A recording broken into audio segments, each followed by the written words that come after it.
നമസ്കാരം. എല്ലാ പ്രേക്ഷകർക്കും BMC ന്യൂസ് ലൈവിലേക്ക് സ്വാഗതം. വാർത്തകളുമായി ഞാൻ പ്രവീൺ കൃഷ്ണ. വാർത്തകൾ നിങ്ങൾക്കായി അവതരിപ്പിക്കുന്നത് Al Hilal hospital and medical centres. ആദ്യം നോക്കാം ഇന്നത്തെ ചില പ്രധാനപ്പെട്ട വാർത്തകളുടെ തലക്കെട്ടുകൾ ഒറ്റനോട്ടത്തിൽ. ബഹ്റൈനിലെ മന്ത്രാലയങ്ങൾക്കും സർക്കാർ ഓഫീസുകൾക്കുമുള്ള റമളാൻ പ്രവൃത്തി സമയം പ്രഖ്യാപിച്ചു. ബഹ്റൈനിൽ വാറ്റ് നിയമങ്ങൾ ലംഘിച്ച വാണിജ്യ സ്ഥാപനങ്ങൾക്കെതിരെ അധികൃതർ നടപടികൾ സ്വീകരിച്ചു. ബഹ്റൈനിലെ പ്രശസ്ത കലാകേന്ദ്രമായ IMAC Cochin Kalabhavan IMAC fest 2022 സംഘടിപ്പിക്കുന്നു. നാളെ വൈകുന്നേരമാണ് പരിപാടി. അത്ലറ്റിക്സ് മീറ്റിൽ ബഹ്റൈൻ ഇന്ത്യൻ സ്കൂളിന് 23 മെഡലുകൾ. കേരളയിൽ നിലപാടിൽ ഉറച്ച് മുഖ്യമന്ത്രി പിണറായി വിജയൻ.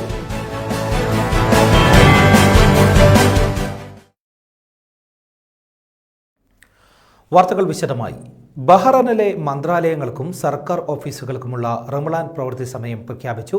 ഇത് പ്രകാരം രാവിലെ 8 മുതൽ 2 മണിവരെയായിരിക്കും ഓഫീസുകൾ പ്രവർത്തിക്കുന്നത്. മറ്റൊരു പ്രധാനപ്പെട്ട വാർത്ത, ഡിജിറ്റൽ വിസ പ്രവാസികളെ സംബന്ധിച്ചിടത്തോളം ഉപകാരമെന്ന് ബഹ്റൈൻ. വാർത്തയുടെ വിശദാംശങ്ങളിലേക്ക് തിരിച്ചെത്താം. ചെറിയൊരു ഇടവേള.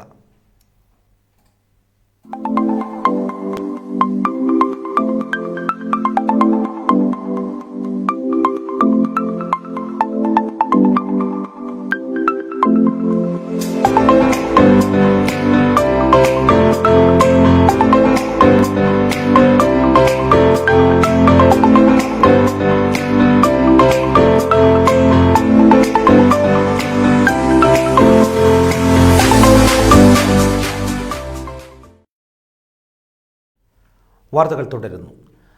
ഡിജിറ്റൽ വിസ പ്രവാസികളെ സംബന്ധിച്ചിടത്തോളം ഏറെ ഉപകാരപ്രദമെന്ന് ബഹ്റൈൻ. രാജ്യത്ത് പുതുതായി ആരംഭിച്ച ഡിജിറ്റൽ വിസ സംവിധാനം പ്രവാസികൾക്ക് വലിയ ഉപകാരമാകുന്നതാണ് എന്ന കാര്യത്തിൽ സംശയമില്ല.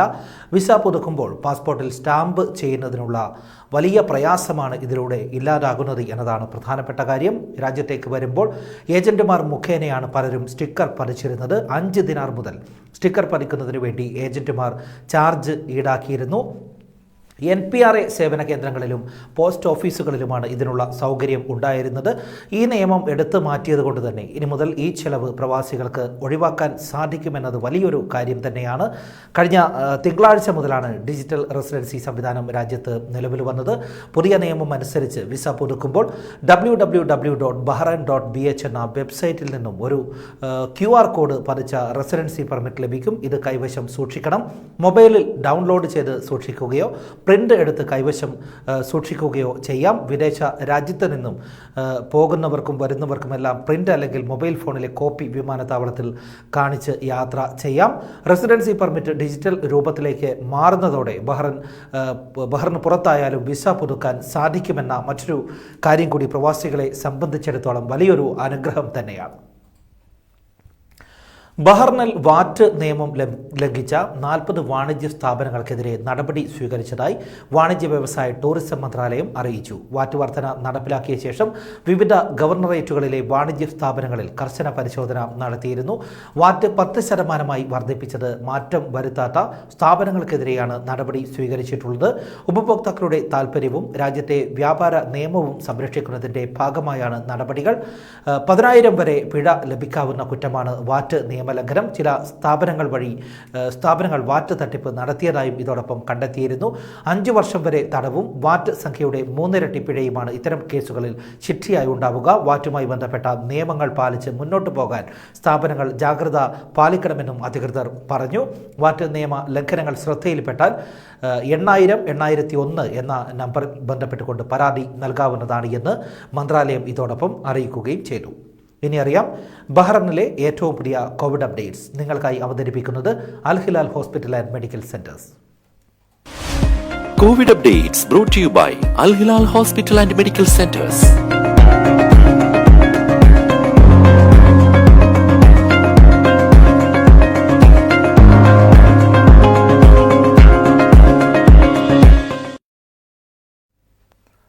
വാർത്തകൾ തുടരുന്നു. ബഹ്റൈനിലെ പ്രശസ്ത കലാകേന്ദ്രമായ IMAC Cochin Kalabhavan IMAC fest 2022 സംഘടിപ്പിക്കുന്നു. വാർത്തയുടെ വിശദാംശങ്ങളിലേക്ക്. 2022 ഏപ്രിൽ 1 വെള്ളിയാഴ്ച വൈകുന്നേരം 6:30 അദലിയ ബാൻസങ് തായ് ഓഡിറ്റോറിയത്തിൽ വെച്ച് നടക്കുന്ന പ്രൗഢഗംഭീരമായ ചടങ്ങിലാണ് ഐമാക് ഫെസ്റ്റ് എന്ന പേരിൽ ഐമാക് കൊച്ചിൻ കലാഭവന്റെ 12ാം വാർഷികാഘോഷങ്ങൾ നടക്കുന്നത്. പരിപാടിക്കൊപ്പം തന്നെ ഈ വർഷത്തെ വിന്റർ ക്യാമ്പിന്റെ ഗ്രാൻഡ് ഫിനാലെയും അവാർഡ് ദാന ചടങ്ങും നടക്കും.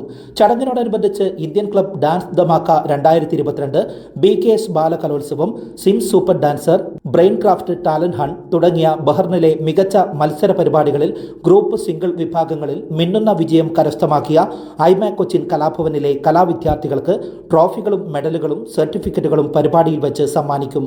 ക്യാപിറ്റൽ ട്രസ്റ്റി ബോർഡ് ഹോണററി അംഗം ഡോക്ടർ മഹാ അൽ ഷിഹാബ് മുഖ്യാതിഥിയാകുന്ന ചടങ്ങിൽ KIMS health hospital chief operating officer Tariq Najeeb, Ego pharmaceutical field sales manager Nasima Mia എന്നിവർ വിശിഷ്ടാതിഥികളാകുമെന്നും ചടങ്ങിലേക്ക് ഏവരെയും സ്വാഗതം ചെയ്യുന്നതായും ഐമാക് കൊച്ചിൻ കലാഭവൻ ചെയർമാനും മാനേജിംഗ് ഡയറക്ടറുമായ ഫ്രാൻസിസ് കൈതാരത്ത് അറിയിച്ചു. ആഘോഷങ്ങളുടെ ഭാഗമായി കുട്ടികൾ അവതരിപ്പിക്കുന്ന വിവിധ കലാപരിപാടികളും അരങ്ങേറും. Bahrain school and collegiate athletic association സംഘടിപ്പിച്ച അത്ലറ്റിക് മീറ്റിൽ ഇന്ത്യൻ സ്കൂൾ ബഹ്റൈൻ 23 മെഡലുകൾ നേടി. പ്രൈവറ്റ് സ്കൂളുകൾ പങ്കെടുത്ത മീറ്റിൽ 13 സ്വർണവും 7 വെള്ളിയും 3 വെങ്കലവും ഇന്ത്യൻ സ്കൂൾ കായിക താരങ്ങൾ കരസ്ഥമാക്കുകയായിരുന്നു. 2 വർഷത്തിന് ശേഷം മീറ്റിൽ പങ്കെടുക്കുന്ന ഇന്ത്യൻ സ്കൂൾ അത്ലറ്റിക് ടീം എല്ലാ ഇനങ്ങളിലും മികച്ച പ്രകടനമാണ് കാഴ്ചവെച്ചത്. ഇന്ത്യൻ സ്കൂളിന് അഭിമാനമായി മാറിയ വിദ്യാർത്ഥികളെയും ഫിസിക്കൽ എഡ്യൂക്കേഷൻ അധ്യാപകരെയും school chairman Prince S Natarajan, secretary Saji Antony, EC member അതോടൊപ്പം EC മെമ്പർ സ്പോർട്സ് ആയ സജി ആന്റണി, അതോടൊപ്പം രാജേഷ് നമ്പ്യാർ തുടങ്ങിയവർ അഭിനന്ദിച്ചു. പ്രിൻസിപ്പൽ VR പളനിസ്വാമി അവരെ പ്രത്യേകമായി അഭിനന്ദിച്ചതായും ഇന്ത്യൻ സ്കൂൾ വൃത്തങ്ങൾ അറിയിച്ചു. രക്തദാനം മഹാദാനം എന്ന സന്ദേശത്തിന്റെ അടിസ്ഥാനത്തിൽ പത്തനംതിട്ട പ്രവാസി അസോസിയേഷൻ ബഹ്റിന്റെ നേതൃത്വത്തിൽ നടത്തപ്പെടുന്ന രക്തദാന ക്യാമ്പ് ഏപ്രിൽ 1 വെള്ളിയാഴ്ച, അതായത് നാളെ രാവിലെ 8 മുതൽ ഉച്ചയ്ക്ക് 12 വരെ സൽമാനിയ മെഡിക്കൽ കോംപ്ലക്സിൽ വെച്ച് നടത്തപ്പെടും. ഈ കോവിഡ് മഹാമാരി കാലഘട്ടത്തിൽ നടത്തപ്പെടുന്ന രക്തദാന ക്യാമ്പിലേക്ക് രക്തം നൽകുവാൻ താൽപ്പര്യമുള്ള സുമനസ്സുകൾ ഇനി പറഞ്ഞ വിവിധ നമ്പറുകളിൽ ബന്ധപ്പെടാം. അതിനു മുൻപായി മറ്റൊരു കാര്യം കൂടി അറിയിക്കുന്നു.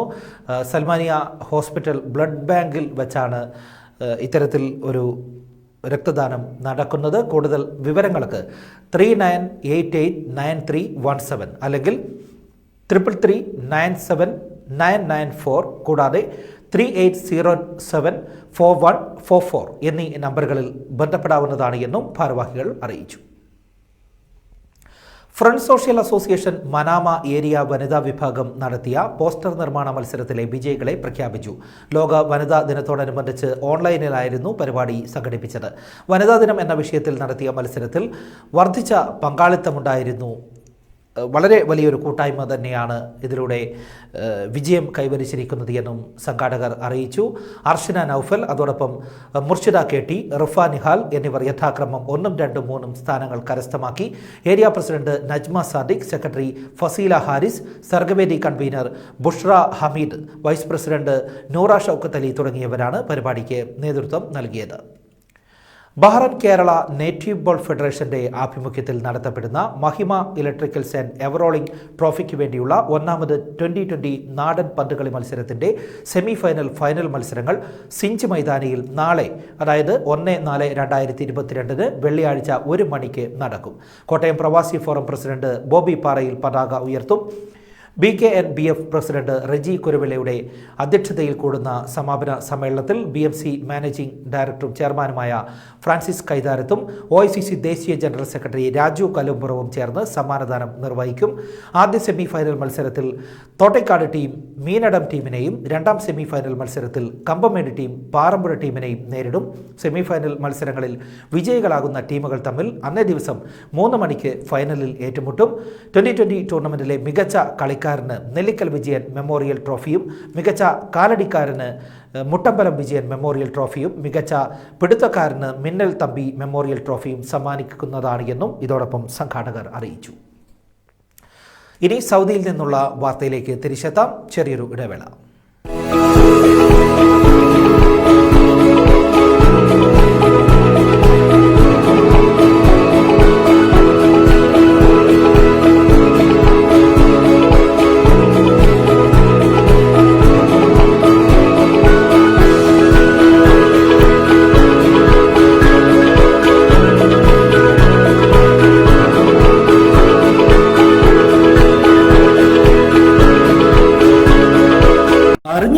ബഹ്റൈനിൽ മെഗാമാർട്ട് ആൻഡ് മാക്രോമാർട്ട് സൂപ്പർ മാർക്കറ്റുകളുടെ 16ാമത് ശാഖ സെഹലയിൽ പ്രവർത്തനം ആരംഭിച്ചിരിക്കുന്നു. ഉദ്ഘാടനത്തോടനുബന്ധിച്ചു തുടർന്നുമുള്ള ദിവസങ്ങളിലും സാൽമൺ ഉൾപ്പെടെയുള്ള വിവിധതരം മത്സ്യങ്ങൾ, meat, dairy, roastery, frozen, ready to eat food non food ഐറ്റങ്ങൾ, groceries, fruits and vegetables, electronics, garments എന്നിവയിലെല്ലാം മിതമായ നിരക്കിൽ മികച്ച ഓഫറുകളാണ് ഉപഭോക്താക്കൾക്കായി ഒരുക്കിയിരിക്കുന്നത്. ഏവർക്കും മെഗാമാർട്ട് ആൻഡ് മാക്രോമാർട്ട് ശാഖകളിലേക്ക് സ്വാഗതം. Megamart and Macromart, your favourite shopping destination. വാർത്തകൾ തുടരുന്നു. സൗദി അറേബ്യയിലെ പ്രവാസികളായ ഹൗസ് ഡ്രൈവർമാരുടെയും വീട്ടുജോലിക്കാരുടെയും സ്പോൺസർഷിപ്പ് മാറ്റാനുള്ള നടപടിക്രമങ്ങൾക്ക് തുടക്കമായി. പുതിയ ഹൗസ് ഡ്രൈവർമാർ, വീട്ടുജോലിക്കാർ എന്നിവർക്ക് ആശ്വാസമാകും ഈയൊരു കാര്യം. എന്തായാലും അടുത്തിടെയാണ് പ്രവാസികളായ വീട്ടുജോലിക്കാർക്ക് രാജ്യത്തെ മറ്റ് സ്വകാര്യ സ്ഥാപനങ്ങളിലേക്ക് സ്പോൺസർഷിപ്പ് മാറ്റാനുള്ള അനുമതി ലഭിച്ചത്.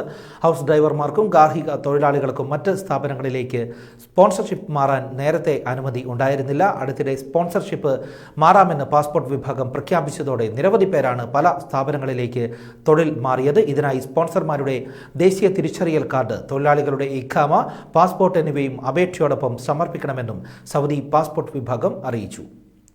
3 വടക്ക് കിഴക്കൻ സംസ്ഥാനങ്ങളിൽ പ്രത്യേക സായുധ സൈനികാധികാര നിയമം, അതായത് അസ്പ ബാധകമായ മേഖലകൾ കുറയ്ക്കുമെന്ന് കേന്ദ്ര ആഭ്യന്തരമന്ത്രി അമിത്ഷാ അറിയിച്ചിരിക്കുന്നു. ഇന്ത്യയിൽ നിന്നും റിപ്പോർട്ട് ചെയ്ത വാർത്ത. കേന്ദ്ര ആഭ്യന്തരമന്ത്രി അമിത്ഷായാണ് ഇത്തരത്തിലൊരു കാര്യം അറിയിച്ചിരിക്കുന്നത്. നാഗാലാൻഡ്, അസം, മണിപ്പൂർ എന്നിവിടങ്ങളിലാണ് ഇളവ് അനുവദിച്ചിരിക്കുന്നത്. പ്രധാനമന്ത്രി നരേന്ദ്രമോദിയുടെ അധ്യക്ഷതയിൽ ചേർന്ന യോഗത്തിലാണ് ഈ ഒരു തീരുമാനം. അസമിലെ ഒരു ജില്ലയിൽ മാത്രമായിരിക്കും ഇനി ഭാഗിക നിയന്ത്രണം ഉണ്ടാകുക. മണിപ്പൂരിലെ 6 പോലീസ് സ്റ്റേഷൻ പരിധികളും നാഗാലാൻഡിലെ 7 ജില്ലകളിലെ 15 പോലീസ് സ്റ്റേഷൻ പരിധികളിൽ നിന്നുമാണ് ഇതോടൊപ്പം അസ്പ പിൻവലിച്ചിരിക്കുന്നത് എന്നും വാർത്തകൾ റിപ്പോർട്ട് ചെയ്തിരിക്കുന്നു ഇന്ത്യയിൽ നിന്നും. ഇനി മറ്റൊരു വാർത്തയിലേക്ക്. മുല്ലപ്പെരിയാറുമായി ബന്ധപ്പെട്ട വിഷയങ്ങൾ ദേശീയ ഡാം സുരക്ഷാ അതോറിറ്റിക്ക് വിടണമെന്ന് കേന്ദ്രം സുപ്രീം കോടതിയിൽ. മുല്ലപ്പെരിയാർ ഡാമുമായി ബന്ധപ്പെട്ട എല്ലാ കാര്യങ്ങളും ദേശീയ ഡാം സുരക്ഷാ അതോറിറ്റിക്ക് വിടണമെന്നാണ് കേന്ദ്ര സർക്കാർ സുപ്രീം കോടതിയിൽ അറിയിച്ചിരിക്കുന്നത്. അണക്കെട്ടിന്റെ സുരക്ഷയടക്കം ഡാം സുരക്ഷാ അതോറിറ്റി പരിശോധിക്കുമെന്ന് കേന്ദ്രം വ്യക്തമാക്കി. മുല്ലപ്പെരിയാറുമായി ബന്ധപ്പെട്ട ഹർജികൾ പരിഗണിക്കവെയാണ് കേന്ദ്രം ഇക്കാര്യം വ്യക്തമാക്കിയത് എന്നും വാർത്തകൾ സൂചിപ്പിക്കുന്നു. എന്തായാലും വളരെ സുപ്രധാനമായൊരു വാർത്തയാണ്. ഇനി കേരളത്തിലെ കാലാവസ്ഥയുമായി ബന്ധപ്പെട്ട മറ്റൊരു വാർത്ത നോക്കാം. സംസ്ഥാനത്ത് ഒറ്റപ്പെട്ട ഇടങ്ങളിൽ ഏപ്രിൽ 4 തിങ്കളാഴ്ച വരെ ഇടിമിന്നലോടുകൂടിയ മഴയ്ക്ക് സാധ്യതയുണ്ട് എന്ന് കേന്ദ്ര കാലാവസ്ഥാ വകുപ്പ് അറിയിച്ചു. ഉച്ചയ്ക്ക് 2 മണി മുതൽ രാത്രി 10 മണി വരെയുള്ള സമയത്ത് ഇടിമിന്നലുള്ള സാധ്യത കൂടുതലാണ്. കാർമേഘം കണ്ടു തുടങ്ങുന്ന സമയം മുതൽ തന്നെ മുൻകരുതൽ സ്വീകരിക്കേണ്ടതാണെന്ന് ദുരന്ത നിവാരണ അതോറിറ്റിയും ഇതോടൊപ്പം അറിയിച്ചിട്ടുണ്ട്. ബസ് ഓട്ടോ ചാർജ് വർധന ജനങ്ങളോടുള്ള വെല്ലുവിളിയാണ് എന്ന് BJP സംസ്ഥാന അധ്യക്ഷൻ കെ സുരേന്ദ്രൻ. മറ്റ് സംസ്ഥാനങ്ങളിൽ ബസ് ചാർജ് കേരളത്തിന്റെ പകുതി മാത്രമുള്ളപ്പോഴാണ് വീണ്ടും വർധനവുണ്ടാകുന്നത്. കുത്തക മുതലാളിമാർക്ക് വേണ്ടി ജനങ്ങളെ വഞ്ചിക്കുകയാണ് ഇടത് സർക്കാർ. കേന്ദ്ര സർക്കാർ ഇന്ധനവില കുറച്ചപ്പോൾ മറ്റ് സംസ്ഥാനങ്ങളെല്ലാം ആനുപാതികമായി വില കുറച്ചപ്പോൾ കേരളം മുഖം തിരിച്ച് നിൽക്കുകയായിരുന്നു. ഇലക്ട്രിക് വാഹനങ്ങൾക്ക് എല്ലാ സംസ്ഥാനങ്ങളും സബ്സിഡി നൽകുമ്പോൾ കേരളം അത് ചെയ്യാതിരിക്കുന്നതിൽ ദുരൂഹതയുണ്ട് എന്നും സുരേന്ദ്രൻ കൂട്ടിച്ചേർത്തു. കേരളയിൽ നിലപാടിലുറച്ച് മുഖ്യമന്ത്രി. നാടിനാവശ്യമായത് ചെയ്യുന്നതിൽ നിന്നും സർക്കാർ ഒളിച്ചോടില്ല. ചെയ്യേണ്ടത് ശരിയായ സമയത്ത് ചെയ്യണം. ഇന്ന് നടക്കേണ്ടത് നടന്നില്ലെങ്കിൽ പിന്നീട് ദുഃഖിക്കേണ്ടി വരുമെന്നും പിണറായി വിജയൻ പറഞ്ഞു. മറ്റ് നാടുകൾ കൈവരിക്കുന്ന നേട്ടം കേരളവും നേടണം. സംസ്ഥാനം പിന്നോട്ട് പോകുന്നത് അംഗീകരിക്കാൻ കഴിയുമോ എന്ന കാര്യവും അദ്ദേഹം ചോദിച്ചു. വികസനമാണ് നാടിൻ്റെ പൊതുവായ താല്പര്യം. മഹാഭൂരിപക്ഷം ജനങ്ങൾ കേരളയിൽ അനുകൂലിക്കുന്നു. പദ്ധതിയോട് അനുകൂലമായാണ് പ്രധാനമന്ത്രി പ്രതികരിച്ചത് എന്നും മുഖ്യമന്ത്രി ഇതോടൊപ്പം കൂട്ടിച്ചേർത്തു. സിൽവർ ലൈൻ പദ്ധതി പ്രദേശത്തെ താമസക്കാർക്ക് വായ്പ നിഷേധിക്കുന്ന ബാങ്കുകൾക്ക് മുന്നറിയിപ്പുമായി ധനമന്ത്രി. വായ്പ തടയാൻ ബാങ്കുകൾക്ക് അധികാരമില്ല. ബാങ്കേഴ്സ് സമിതി അടക്കമുള്ള സംവിധാനങ്ങൾ സംസ്ഥാനത്തുണ്ട്. അതിരടയാള കല്ലിട്ട സ്ഥലം ഈടുവെച്ച് വായ്പയെടുക്കാൻ തടസ്സമില്ലെന്നും KN ബാലഗോപാൽ അറിയിച്ചു. പത്തനംതിട്ടയിൽ സിൽവർ ലൈൻ പദ്ധതിക്കായി കല്ലിട്ട സ്ഥലം ഭൂമിയിൽ ഉൾപ്പെടുത്താത്തതിനാൽ ബാങ്ക് വായ്പ നിഷേധിച്ചിരുന്നു. പ്രശ്നത്തിൽ സർക്കാർ ഇടപെടണമെന്നും ബാങ്ക് ഓവർ സ്മാർട്ട് ആകരുതെന്നും മന്ത്രി ഇതോടൊപ്പം പറഞ്ഞു. സ്ഥലങ്ങൾക്ക് വായ്പ നിഷേധിച്ചാൽ ശക്തമായ നടപടി സ്വീകരിക്കും. സിൽവർ ലൈൻ വിഷയത്തിൽ പ്രതിപക്ഷം ജനങ്ങളുടെ മനസ്സിൽ തീ കോരിയിടുകയാണ് എന്നും മന്ത്രി ഇതോടൊപ്പം കുറ്റപ്പെടുത്തുകയും ചെയ്തു. പുതുക്കിയ മദ്യനയത്തിനെതിരെ KPCC president K. Sudhakaran MP രംഗത്ത്. സർക്കാരിനും പാർട്ടിക്കും പണമുണ്ടാക്കാനുള്ള അടവാണ് ഇതെന്നും കെ സുധാകരൻ കുറ്റപ്പെടുത്തി. പുതിയ നയം വീടുകളും ജോലിസ്ഥലങ്ങളും മദ്യനിർമ്മാണശാലകളും ബാറുകൾക്കുമായി മാറ്റും. വൻ ദുരന്തത്തിലേക്ക് ചുവടുവയ്പ്പാണ് ഈ ഒരു പ്രവർത്തനത്തിലൂടെ ഉണ്ടായിരിക്കുന്നത് എന്നും അദ്ദേഹം ഇതോടൊപ്പം ആരോപിച്ചു. മദ്യമാണ് സർക്കാരിൻ്റെ ഏറ്റവും വലിയ വരുമാന മാർഗം. കഴിഞ്ഞ വർഷം മദ്യത്തിൽ നിന്നും ഇന്ധന വിൽപ്പനയിൽ നിന്നും 22,962 കോടി രൂപയാണ് ലഭിച്ചത്. ഇതിൽ 55% മദ്യത്തിൽ നിന്നും 45% ഇന്ധനത്തിൽ നിന്നുമാണ്. മദ്യം വ്യാപകമാകുമ്പോൾ കൂടുതൽ വരുമാനം ലഭിക്കും. പുതിയ മദ്യശാലകൾ തുറക്കാൻ കോടികളാണ് വാരി വിതറുന്നത് എന്നും സുധാകരൻ ഇതോടൊപ്പം കുറ്റപ്പെടുത്തി. ഗവർണർ നിയമനത്തിൽ ഭേദഗതി നിർദ്ദേശിച്ച് സ്വകാര്യ ബില്ലുമായി CPIM. ഗവർണറെ രാഷ്ട്രപതി ശുപാർശ ചെയ്യുന്ന രീതി മാറണമെന്നാണ് നിർദ്ദേശം. അതോടൊപ്പം തന്നെ MLA-മാരും തദ്ദേശ ഭരണ സ്ഥാപനങ്ങളിലെ ജനപ്രതിനിധികളും ചേർന്ന് ഗവർണറെ തിരഞ്ഞെടുക്കണമെന്നും ആവശ്യപ്പെട്ടിരിക്കുന്നു. Doctor V. ശിവദാസൻ MP-ക്കാണ് സ്വകാര്യ ബിൽ അവതരിപ്പിക്കാൻ അനുമതി ലഭിച്ചത്. ഭരണഘടനയുടെ 153, 155, 156 അനുച്ഛേദങ്ങൾ ഭേദഗതി ചെയ്യണമെന്നാണ് സ്വകാര്യ ബില്ലിലെ ആവശ്യം. നോക്കാം കേരളത്തിലെ ഇന്നത്തെ കോവിഡ് നില. കേരളത്തിൽ 429 പേർക്കാണ് COVID-19 സ്ഥിരീകരിച്ചത്. എറണാകുളം 89, തിരുവനന്തപുരം 66, കോട്ടയം 50, കൊല്ലം 40, കോഴിക്കോട് 39, തൃശൂർ 34, പത്തനംതിട്ട 23, ഇടുക്കി 21, കണ്ണൂർ 21, മലപ്പുറം 16, ആലപ്പുഴ 11, വയനാട് 9, പാലക്കാട് 8, കാസർഗോഡ് 2 എന്നിങ്ങനെയാണ് ജില്ലകളിൽ ഇന്ന് രോഗബാധ സ്ഥിരീകരിച്ചത്. ഈ ഒരു വാർത്തയോടെ ഇന്നത്തെ BMC ന്യൂസ് ലൈവ് മലയാളം ഇവിടെ സമാപിക്കുന്നു. അല്പസമയത്തിനകം ഇംഗ്ലീഷ് വാർത്തകൾ പ്രേക്ഷകരിലേക്കെത്തും. വിട പറയുന്നു ഞാൻ പ്രവീൺ കൃഷ്ണ. നന്ദി, നമസ്കാരം. എല്ലാ പ്രേക്ഷകർക്കും ശുഭരാത്രി.